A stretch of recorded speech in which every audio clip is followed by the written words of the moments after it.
খেলা দিবস উপলক্ষে কাকসার সুন্দরিয়া ফুটবল মাঠে অনুষ্ঠিত হলো বিশেষ ফুটবল প্রতিযোগিতা। কাকসা ব্লক ও যুব কল্যাণ ও ক্রীড়া দপ্তরের উদ্যোগে এই খেলার আয়োজন করা হয়েছে। স্থানীয় ক্রীড়াপ্রেমীদের উদ্দীপনায় আয়োজিত এই প্রতিযোগিতার উদ্বোধন করেন রাজ্যের পঞ্চায়েত ও গ্রামোন্নয়ন ও সমবায় মন্ত্রী প্রদীপ মজুমদার। অনুষ্ঠানে বিশেষ অতিথি হিসেবে উপস্থিত ছিলেন দক্ষিণবঙ্গ রাষ্ট্রীয় পরিবহন নিগমের চেয়ারম্যান সুভাষ মণ্ডল।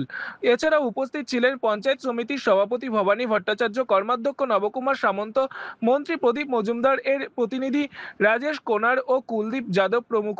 পাশাপাশি এলাকায় একটি কমিউনিটি হলের উদ্বোধন করেন মন্ত্রী। তারা সকলেই একমত হন যে গ্রামীণ স্তরে খেলাধুলার প্রসার ঘটলে মাদক শক্তি ও সামাজিক অশান্তি অনেকটাই কমে যাবে।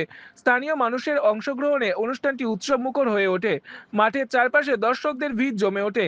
খেলার মাঠে দলগুলির লড়াই যেমন জমে ওঠে, তেমনি সমর্থকদের উল্লাসে গোটা এলাকা মুখরিত হয়। কাকসা থেকে নিজস্ব প্রতিনিধি রিপোর্ট, এনএম নিউজ। আরও খবরের আপডেট পেতে সাবস্ক্রাইব করুন আমাদের ইউটিউব চ্যানেলটি আর বেল আইকনে ক্লিক করুন নোটিফিকেশনস পেতে।